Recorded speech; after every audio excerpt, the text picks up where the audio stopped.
Hello friends, Suhail academy में आपका स्वागत है। दोस्तों, आज की इस वीडियो में हम लोग देखेंगे संधि क्या होती है और संधि के कितने प्रकार होते हैं। ठीक है, तो दोस्तों यूपीपी में यहाँ से भी बहुत से क्वेश्चन बनते हैं। ठीक, तो सबसे पहले दोस्तों हम देखते हैं कि संधि क्या है। तो दो समीपवर्ती वर्णों के मेल से जो विकार यानी जो परिवर्तन होता है वह संधि कहलाता है। ठीक, संधि में पहले शब्द के अंतिम वर्ण और दूसरे शब्द के आदि यानी पहले वर्ण का मेल होता है। जैसे दोस्तों देवालय, तो इसमें देव प्लस आले ये दिवाले बनता है। मना धन योग यानी मनोयोग। जगत धन नाथ ये जगन्नाथ। संधि के नियमों द्वारा मिले वर्णों को फिर से मूल अवस्था में आने को संधि विच्छेद कहते हैं। जैसे परीक्षार्थी तो परीक्षा धन अर्थी, वागीश वाग धन ईश, अंतःकरण तो अंतः धन करण। तो दोस्तों इसमें क्या होता है, ये एक मूल शब्द है। ठीक है, ये दो शब्दों से मिलके बना है। ठीक, तो ये दोस्तों जैसे कि ये पहला शब्द है, ये होता है दूसरा शब्द। तो पहले शब्द का अंतिम वर्ण, वर्ण माने अक्षर, ये पहला तो ये पहला शब्द है, इसका अंतिम अक्षर। ठीक, और दोस्तों ये दूसरा है। ठीक है, इसका दोस्तों पहला अक्षर, इन दोनों का आपस में मेल होता है। ठीक है, इन दोनों का आपस में मेल यानी इस तरीके से ये आपस में जुड़ जाते हैं। ठीक, ये दोस्तों यहाँ पर कहा गया। तो इसमें दोस्तों आगे हम देखेंगे संधि के कौन कौन से भेद हैं। ठीक, उन भेदों में हम लोग नियम के अकॉर्डिंग जानेंगे कि किस तरीके से ये आपस में ऐड होते हैं। ठीक है, तो यहाँ पर सबसे पहले हम लोग देखेंगे संधि के भेद। तो यहाँ पर देखिए संधि के पहले वर्ण के आधार पर संधि के तीन भेद होते हैं। ठीक है, यानी स्वर संधि, व्यंजन संधि और विसर्ग संधि। ठीक, तो देखिए दोस्तों यहाँ पर आता है कि संधि का पहला वर्ण यदि स्वर स्वर वर्ण है, ठीक, तो आएगा स्वर संधि।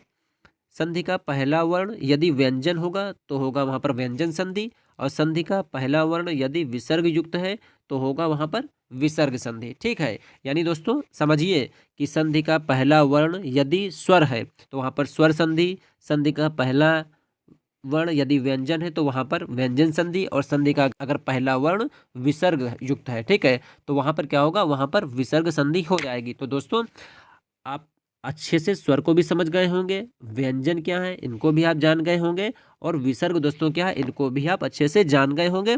तो जिन लोगों की अभी भी स्वर व्यंजन या विसर्ग समझ में नहीं आया है तो डिस्क्रिप्शन बॉक्स में दोस्तों लिंक मौजूद है हिंदी वर्णमाला। ठीक है, उसको दोस्तों आप लोग अच्छे से देख सकते हैं। ठीक है, तो कोई भी कन्फ्यूज़न हो तो डिस्क्रिप्शन बॉक्स में लिंक पर आप लोग क्लिक करके वहाँ पर स्वर व्यंजन और विसर्ग को आप लोग अच्छे से समझ सकते हैं। उसमें समझ में आ जाएगा कि व्यंजन वर्ण कौन कौन से होंगे, स्वर वर्ण कौन कौन से, विसर्ग में किन किन को शामिल किया जाता है। क्लियर। और उसके बाद दोस्तों हम लोग आगे देखेंगे कि ये स्वर संधि क्या होती है। ठीक है, तो दोस्तों जिन लोगों ने अभी तक हमारे इस चैनल सुहेल एकेडमी को सब्सक्राइब नहीं किया दोस्तों, तो चैनल को जरूर सब्सक्राइब कर लें, बेल आइकन को प्रेस कर लें, जिससे हमारी वीडियो की नोटिफिकेशन आपको सबसे पहले पहुंचे। और दोस्तों वीडियो को लाइक और अपने दोस्तों में शेयर करना बिल्कुल ही ना भूलें। तो दोस्तों यहाँ पर देखते हैं सबसे पहले स्वर संधि, यानी स्वर संधि क्या है।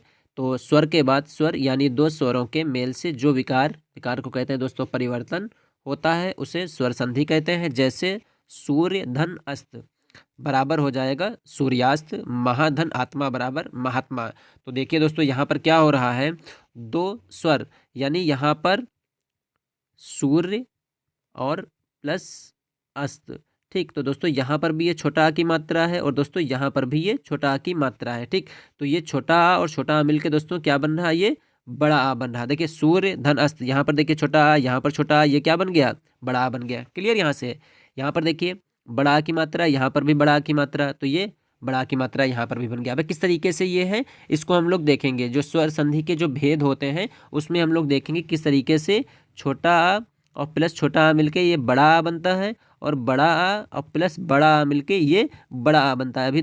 अभी इसके जो नियम होंगे उन नियमों के अकॉर्डिंग दोस्तों हम इनको अच्छे से देख लेंगे और समझ लेंगे। अभी आप ये देखिए कि स्वर संधि क्या होती है। ठीक, अच्छे से समझिए, जहाँ पर दो स्वरों का आपस में मेल हो, ठीक, वहाँ पर और परिवर्तन हो जाए, ठीक, उसे स्वर संधि कहते हैं। ठीक, यहाँ से देखेंगे दोस्तों हम लोग यहाँ पे स्वर संधि के भेद।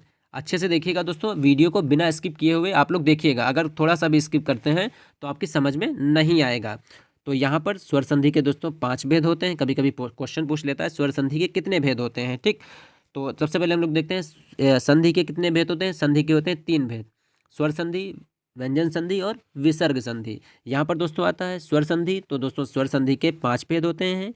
सबसे पहले दीर्घ संधि, उसके बाद गुण संधि, उसके बाद वृद्धि संधि, यड़ संधि और 5 नंबर पर आती है अयादि संधि। ठीक है, अब देखिए दोस्तों क्या होता है यहाँ पे कि जहाँ पर बड़ा आ, बड़ी ई और बड़ा ऊ हो वहाँ पर दीर्घ हो जाएगा। ये पहचान है दोस्तों, अच्छे से इसको पहचान लीजिएगा। जहाँ पर दोस्तों कोई शब्द हो वहाँ पर बड़ा आ, बड़ी ई और बड़ा ऊ यूज़ हो रहा हो, ठीक है, शब्द आ रहा हो, तो वहाँ पर दीर्घ संधि होगी। और छोटा आ, ए, ओ, वहाँ पर दोस्तों गुण संधि हो जाएगी, ए, ओ, ठीक है। इसको दोस्तों वृद्धि संधि कहेंगे। जहाँ पर या, रा, ला और वा को ये यड़ संधि हो जाएगी। और जहाँ पर ए, आए, आओ, आओ, यहाँ पर दोस्तों अयादि संधि हो जाएगी। ठीक, अभी दोस्तों कैसे होगी इसको आगे देखिए। ठीक, जैसे यहाँ पर आएगा सबसे पहले दीर्घ संधि। तो दीर्घ का मतलब ही होता है बड़ा, है ना।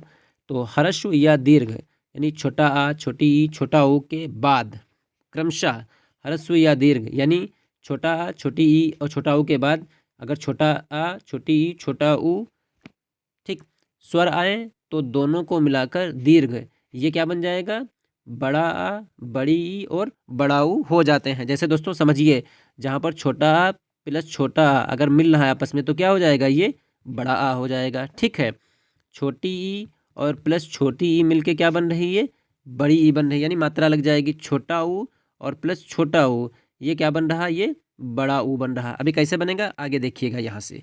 जैसे दोस्तों एग्जाम्पल के तौर पे यहाँ पे देखिए और इनको ध्यान रखिएगा दोस्तों, यहीं से क्वेश्चन बन के आता है। छोटा प्लस छोटा बराबर बनेगा बड़ा। धर्म प्लस अर्थ ये बनेगा धर्मार्थ। मत धन अनुसार ये बनेगा मतानुसार। वीर धन अंगना तो ये बनेगा वीरांगना। ठीक, तो यहाँ पर देखिए ये वीर को देखिए, धर, अंगना देखिए। ठीक है, देखिए ये छोटा आ की मात्रा ये कहलाती है और यहाँ पर भी दोस्तों छोटा आ की मात्रा ये कहला रही है। ये क्या बन रहा है, वीरांगना। ठीक है, तो यहाँ पर ये कौन सी रा में कौन सी मात्रा लग गई, तो रा में ये बड़ा की मात्रा दोस्तों ये लग गई यहाँ से। क्लियर। इसी तरीके से ये आता है मत धन अनुसार। तो यहाँ पर देखिए छोटा आ की मात्रा ये और छोटा आ की मात्रा ये, तो ये दोनों क्या बन जाएंगी, ये बड़ा की मात्रा बन जाएंगी। इसीलिए दोस्तों यहाँ पर क्या बना, ये मता बन गया, नहीं बना, मतः नुसार। क्लियर। उम्मीद है दोस्तों इसको अच्छे से आप लोगों ने समझ लिया होगा। ठीक, आगे दोस्तों देखते हैं यहाँ पे कि छोटा आ और बड़ा आ मिलके किस तरीके से बड़ा आ बन रहा। तो यहाँ पर देखिए छोटा आ और प्लस बड़ा आ ये बन जाएगा बड़ा। देवधन आलय ये हो जाएगा देवालय। सत्यधन आग्रह तो ये बन जाएगा सत्याग्रह। देवधन आगमन तो ये बन जाएगा देवागमन। ठीक, तो यहाँ पे क्या हो रहा है, छोटा आ और बड़ा आ मिलके भी दोस्तों ये बन रहा है बड़ा आ। एग्जाम्पल दोस्तों ये मौजूद यहाँ पर है। ठीक है, अगला दोस्तों तो बड़ा आ और धन छोटा आ है। ठीक है, तो ये बड़ा आ बन रहा है। तो यहाँ पर देखिए परीक्षा धन अर्थी बराबर परीक्षार्थी, रेखा धन अंश बराबर रेखांश और सीमा धन अंत बराबर सीमांत। ठीक है, अगला दोस्तों यहाँ पर बन रहा है कि बड़ा आ और प्लस बड़ा आ मिलके किस तरीके से बड़ा आ बन रहा है। ठीक है, तो महाधन आत्मा बराबर महात्मा। विद्याधन आलय बराबर विद्यालय। वार्ता धन आलाप बराबर वार्तालाप। ठीक, तो यहाँ पर क्या हुआ, बड़ा आ और प्लस बड़ा आ मिलके बन रहा है ये बड़ा आ। ठीक, देखिए बड़ा की मात्रा यहाँ पर लगी, बड़ा की मात्रा यहाँ पर लगी, इन दोनों का मेल हुआ, क्या बना, वार्तालाप। क्लियर। फिर यहाँ पर दोस्तों छोटी ई और प्लस छोटी ई यानी छोटी ई और छोटी ई मिलके बन रही है बड़ी ई। ठीक, तो देखिए अति धन इव तो यहाँ पर अतियु बन गया। ठीक, रवि धन इंद्र बराबर रविंद्र बन गया। कवि धन इंद्र बराबर ये कविंद्र बन गया। ठीक है, आगे देखते हैं दोस्तों यहाँ से कि छोटी ई और प्लस बड़ी ई, छोटी ई और बड़ी ई ये मिलके क्या बन रहे हैं, ये बड़ी ई बन रहे हैं। देखिए गिरिधन ईश बराबर गिरीश। परिधन इच्छा बराबर परीक्षा। हरिधन ईश बराबर हरीश। ठीक, यहाँ पे देखिए छोटी की मात्रा यहाँ बड़ी की मात्रा ये मिलके बड़ी की मात्रा यहाँ पे बना दिया। ठीक है, यहाँ पर देखिए बड़ी ई प्लस बड़ी ई बराबर बड़ी ई हो जाएगा। ठीक है, यानी बड़ी की मात्रा फिर बड़ी की मात्रा ये बड़ी की मात्रा बन गई। रजनी धन ईश बराबर रजनीश। नारी धन ईश्वर बराबर नारीश्वर। योगी धन ईश्वर बराबर योगीश्वर। ठीक है, उम्मीद है दोस्तों इनको अच्छे से आप समझ रहे होंगे। आगे दोस्तों देखते हैं यहाँ पे कि किस तरीके से छोटा ऊ और छोटा ऊ यानी छोटा ऊ धन छोटा ऊ, यानी छोटा ऊ और छोटा ऊ मिलके क्या बन रहा है, बड़ा ऊ। देखिए भानुधन, भानुधन उदय बराबर भानुदय, ठीक। गुरुधन उपदेश बराबर गुरुपदेश, लघुधन उत्तर बराबर लघुत्तर, ठीक। इसमें देखिए छोटा ऊ की मात्रा ये, यहाँ पर ये छोटा ऊ की मात्रा, तो छोटा ऊ और छोटा ऊ मिलके क्या बन गया, बड़ा ऊ बन गया यहाँ पे, ठीक है। ये लघुत्तर है दोस्तों ये। अगला दोस्तों यहाँ पर आता है छोटा ऊ धन बड़ा ऊ मिलके ये बड़ा ऊ यहाँ पर बन गया, तो लघुधन उर्मी बराबर लघुर्मी, धातु धन ऊष्मा बराबर धातुष्मा, सिंधु धन उर्मी बराबर सिंधुर्मी, ठीक। यहाँ पर बड़ा ऊ प्लस छोटा ऊ ये मिलके बड़ा ऊ बन रहा है। वधु धन उत्सव बराबर वधुत्सव, भूधन उत्सर्ग बराबर भूत्सर्ग, और वधु धन उपकार बराबर वधुपकार, ठीक।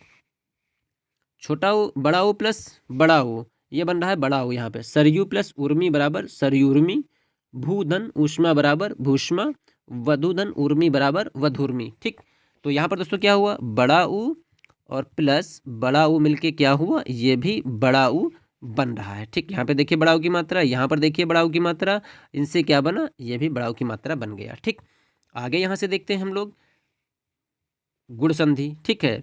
तो गुण संधि में दोस्तों क्या होता है, यदि छोटा आ और बड़ा आ के बाद, ठीक समझिए, छोटी ई या बड़ी ई, छोटा ऊ या बड़ा ऊ और ऋण आए, ठीक है, ऋण स्वर आए, ये स्वर ही होते हैं, तो दोनों के मिलाने से क्रमशः ए ओ और अर हो जाते हैं, ठीक है। यानी छोटा आ और बड़ा आ के बाद छोटी ई, बड़ी ई, छोटा ऊ या बड़ा ऊ या ऋण आए, ठीक, तो क्या बन जाएगा, ए ओ और अर हो जाते हैं। जैसे देखिए दोस्तों यहाँ पे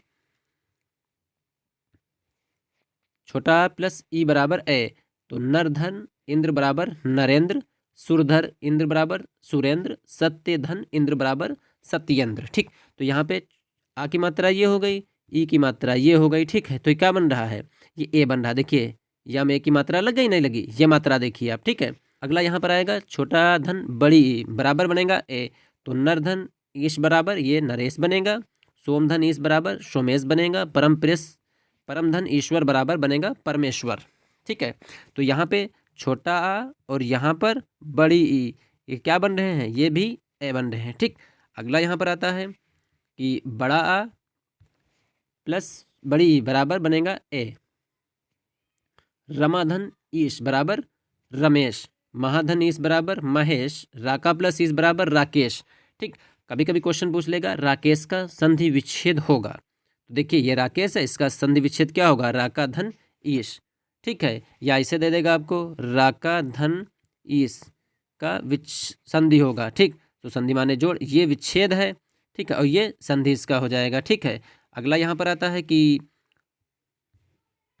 छोटा प्लस छोटा ओ बराबर बनेगा ओ, ठीक। वीर प्लस उचित बराबर वीरोचित, परधन उपकार बराबर परोपकार, हित धन उपदेश बराबर हितोपदेश, छोटा प्लस बड़ा ओ बराबर ये बनेगा ओ, सूर्य धन ऊर्जा बराबर सूर्योर्जा, जल धन उर्मी बराबर जलोर्मी, नवधन ऊड़ा बराबर नवड़ा, ठीक। यहाँ पर छोटा आ और यहाँ पर दोस्तों बड़ा ऊ, इनको दोस्तों ध्यान रखिएगा। ये देखो औ की मात्रा लगी यहाँ पे, इस मात्रा को ध्यान रखिए। अगला यहाँ पर आएगा कि बड़ा प्लस छोटा ऊ बराबर ओ बनेगा, महा प्लस उदय बराबर महोदय, महा प्लस उत्सव बराबर महोत्सव, गंगाधन उदक बराबर गंगोदक। यहाँ पे बड़ा प्लस बड़ा ऊ बराबर ये भी बनेगा ओ, दयाधन उर्मी बराबर दयोर्मी, महाधन ऊष्मा बराबर महोष्मा, महाधन उर्मी बराबर मोहर्मी, ठीक। अगला यहाँ पे देखिए छोटा धन ऋण बराबर अर बन रहा है, देवधन ऋषि बराबर देवर्षि, सप्तधन ऋषि बराबर सप्तऋषि, महाधन ब्रह्मधन ऋषि बराबर ब्रह्म ऋषि, ठीक। बड़ा धन ऋण बराबर ये अर बन रहा, ठीक। महाधन ऋषि बराबर महर्षि, तो देखिए बड़ा यहाँ पे ऋण की मात्रा ये लग रही, तो क्या बन रहा, महर, अर निकलना मुँह से नहीं निकल रहा है, यहाँ पे महर निकला नहीं निकला, तो ये निकला, ठीक। तो दोस्तों आज की इस वीडियो में हम लोग क्योंकि एक साथ अभी ये इतनी संधि बता देंगे तो ये कंफ्यूज हो जाएगी, निकल जाएंगे, ऊपर ऊपर निकल जाएगी, ठीक है। तो आज की इस वीडियो में दोस्तों हम लोगों ने संधि क्या होती है वो जाना, संधि के कितने प्रकार होते हैं वो जाना, उसके बाद दोस्तों हम लोग स्वर संधि में दीर्घ संधि को अच्छे से समझ लिया। तो उम्मीद करते हैं दोस्तों यहाँ तक आपको अच्छे से समझ में आ गया होगा, ठीक है। उसके बाद दोस्तों गुण संधि को हम लोगों ने भी जान लिया। अगली वीडियो में दोस्तों हम लोग वृद्धि संधि के बारे में पढ़ेंगे, ठीक है। उम्मीद करते हैं दोस्तों यहाँ तक आपको अच्छे से समझ में आ गया होगा। तो उम्मीद करते हैं दोस्तों वीडियो आपको जरूर पसंद आई होगी और जो संधि के बारे में बताया गया इसको आप लोगों ने अच्छे से समझ लिया होगा। ठीक है, तो दोस्तों जिन लोगों ने अभी तक हमारे चैनल सुहेल एकेडमी को सब्सक्राइब नहीं किया दोस्तों, तो जरूर सब्सक्राइब कर लें, बेल आइकन को प्रेस कर लें, जिससे हमारी वीडियो की नोटिफिकेशन आपको सबसे पहले पहुंचे। और दोस्तों वीडियो को लाइक और शेयर करना बिल्कुल ही ना भूलें। मिलते हैं दोस्तों बहुत ही जल्द, तब तक के लिए दोस्तों अपना ख्याल रखिए और अपनी स्टडी को फोकस करिए।